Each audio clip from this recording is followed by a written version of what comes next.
शुभकामना के साथ आइए बढ़ते हैं आज के इस दिव्य क्रमांक की ओर। आज हम उस सच्चाई का पर्दा उठाने जा रहे हैं जिसने तेरे घर की खुशियों को निगल लिया है, जिसने तेरे परिवार को सड़क पर लाने की ठान ली है, जिसका नाम अब सामने आया है, जिसने तेरे हर काम को बिगाड़ा, तेरे भाग्य की नाव को भंवर में झोंक दिया। बाबा नीम करौरी कहते हैं, जहां विश्वास टूटे वहीं साजिश जन्म लेती है। आज जानिए किसने रची है आपके जीवन को अधर में डालने की साजिश।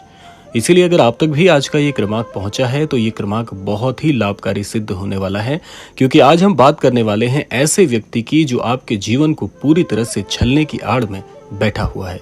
इसीलिए इस क्रमांक की एक एक बात बन जाती है आपके लिए बहुत ही महत्वपूर्ण। इसीलिए क्रमांक को पूरा अवश्य सुनिएगा ताकि संपूर्ण जानकारी आप तक पहुंच सके। तो आइए प्रारंभ करते हैं आज के इस दिव्य अध्याय को। सबसे पहले आपको ये जानना बहुत जरूरी हो जाता है कि आखिर वो शत्रु चुपचाप बैठकर कैसे आपके जीवन को छल रहा है। तेरे जीवन में वो कौन है जो हंसता है जब तू रोता है, जो तेरा हमदर्द बनकर तुझ पर वार भी करता है। यही है वो शख्स जो परिवार के भीतर बैठा है, तेरी रोटी के निवाले गिनता है, तेरे बच्चों के भविष्य पर नजर रखता है। नीम करौरी बाबा कहते थे, सांप हमेशा फुफकार कर नहीं डसता, कुछ तो चुपके से जहर छोड़ते हैं।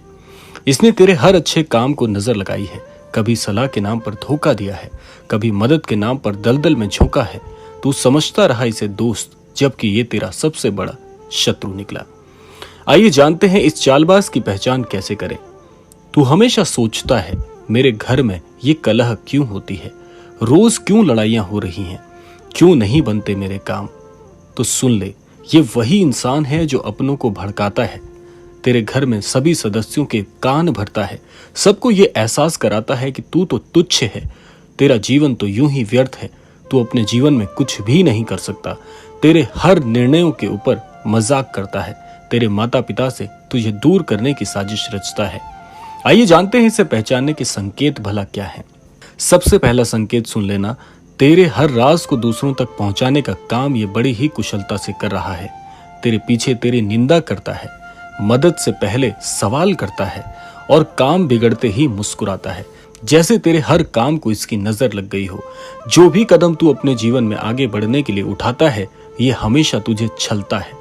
वो ये कहता है कि ये कदम तेरे जीवन में तुझे दुर्भाग्य की ओर लेकर जाएगा, यानी कि जिस भी अच्छे काम में तू हाथ डालता है उसे ये पहले ही टोक लगाकर उस काम को रोक देता है। नीम करौरी बाबा बोलते हैं, जहां बातों में मिठास हो पर कर्मों में खटास, समझ लेना वहां कोई खेल चल रहा है। आइए जानते हैं तेरे जीवन में होने वाले नुकसान की गिनती भला क्या है। तेरे व्यापार में जो घाटा हुआ है उसके पीछे प्रत्यक्ष रूप से इस व्यक्ति का हाथ है। घर की सुख शांति क्यों टूट रही है, बेटा बिगड़ा, बेटी उदास क्यों है, ये सब कुछ किसी न किसी कारण से तो हो रहा है। जिसे तू भाग्य का लेखा मानता है, वहां पर इस व्यक्ति की चाल काम कर रही है, क्योंकि उस इंसान ने तेरे सारे कार्यों में हाथ डालना शुरू कर दिया है। जैसे कि जिस काम को तू कुशलता से करता है, वहां पर भी तेरे ऊपर सवाल उठाए जाते हैं कि ये काम ऐसे करने की बजाय ऐसे किया जाता तो ये काम बहुत अच्छे से हो जाता। तेरे विश्वास को तोड़ा है, तेरा तुझ पर से विश्वास उठने लगा है, तेरे अपनों को तेरे खिलाफ कर दिया गया है। ये कोई बाहरी व्यक्ति नहीं है, तेरे ही घर में बैठा मित्र समान है, या वो रिश्तेदार जिसे तूने बार बार मदद की मगर उसने हमेशा तेरे पांव खींचे। महाराज जी ने कहा था, जिसे तू बार बार बचाता है वही तुझे एक दिन डुबो देता है। ये नियति का खेल है। आइए अब जानते हैं बाबा का ज्ञान कि कैसे करें इसकी पहचान और कैसे निपटें इसकी हर एक चाल से। महाराज जी ने ऐसे छल करने वाले लोगों की पहचान बताई है। सबसे पहला है जो हर बात में डर फैलाए, यानी कि ये व्यक्ति तेरे हर काम में तुझे पहले ही डरा देता है, तेरे घर वालों को तुझ पर संकोच करने के लिए बाध्य कर देता है कि तू अपने जीवन में ना तो कुछ कर पाया है ना ही कुछ कर पाएगा, इसीलिए अपने जीवन की गाड़ी तेरे भरोसे छोड़ना व्यर्थ है, यानी कि तेरे घर में इसने डर के पांव पसार दिए हैं। दूसरा है जो दूसरों की निंदा करके खुद को ऊपर दिखाए, वो हमेशा तेरा शत्रु ही है। तीसरा, जो हर समय तेरी कमजोरी टटोलता रहे, यानी कि तेरे द्वारा किए गए हर कार्य में नुक्स निकालने का प्रयास ये हमेशा करता है और हमेशा इसकी ये चाल रहती है कि कैसे तुझे नीचा दिखाया जाए। चौथा है जो कभी तेरे साथ खड़ा ना हो मगर तेरे घर में सबसे घुला मिला हो। तेरे घर वालों को ये बात का एहसास कराना चाहता है कि वो तेरा सबसे बड़ा मित्र है, लेकिन मन ही मन में तेरे प्रति आक्रोश भी है। बाबा जी कहते हैं, जिसके पास शांति नहीं वो दूसरों के जीवन में तूफान लाने का प्रयास करते हैं। आइए जानते हैं इस कुटिल व्यक्ति से रक्षा का उपाय क्या है। अब सवाल ये है कि कैसे बचें ऐसे व्यक्ति से। महाराज जी के अनुसार सबसे पहला उपाय है सच्चे नाम का जप करो। राम राम का जप तेरे चारों ओर एक रक्षा कवच बनाता है। इस राम राम के जाप से तो अपने जीवन में आने वाले सभी ऐसे व्यक्तियों से दूर हो जाता है, क्योंकि जहां नकारात्मकता है वहां पर सकारात्मकता हमेशा कवच का काम करती है। दूसरा है घर में तुलसी के पौधे को जरूर रोपित करें। ये नकारात्मक ऊर्जा को बाहर रखता है और आपके घर के माहौल को बहुत ही सकारात्मक और आध्यात्मिक बनाता है। तीसरा है बुरा बोलने वाले लोगों से दूरी बनाएं, क्योंकि उनके शब्द ही तेरे भाग्य को बिगाड़ते हैं। बार बार तेरे भाग्य पर प्रहार किया जा रहा है, तुझे टोका जा रहा है, तेरे भाग्य को हमेशा व्यर्थ बताया जा रहा है। ये सब कुछ तेरे भाग्य को किसी न किसी प्रकार से नकारात्मक बनाते हैं। चौथा है जीवन में कुछ भी हो जाए महाराज जी का सानिध्य ना छोड़े। महाराज जी हमेशा कहते हैं, मेरा भक्त मुझसे भला हाथ छुड़ा के जाना भी चाहे तब भी मैं उसका साथ देता हूँ।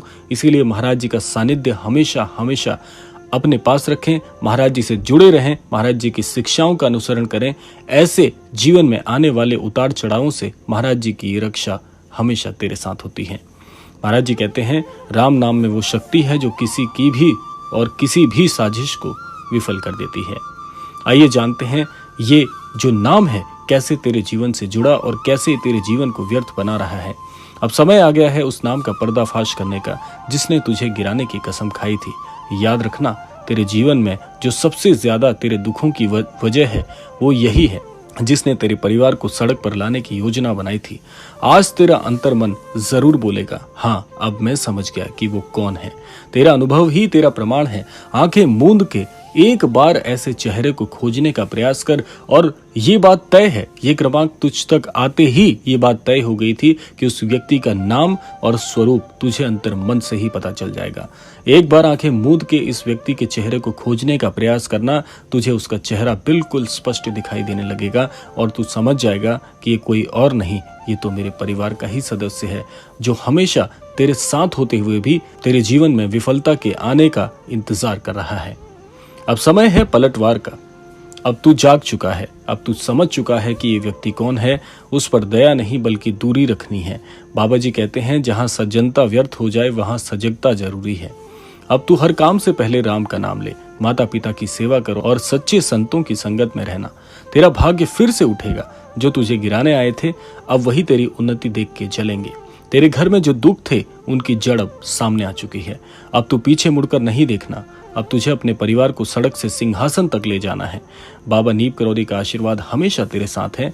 राम नाम सच्चा है, जो इसे जपेगा उसका भाग्य हमेशा अभिभूत होगा और उसका भाग्य हमेशा चमकेगा। तेरे परिवार को सड़क पर लाने वाले का नाम सामने आ चुका है। अब तेरी चुप्पी उसकी ताकत नहीं रहेगी। अब तेरा विश्वास तेरी सबसे बड़ी ढाल बनेगा। जय श्री राम, जय नीम करौरी बाबा।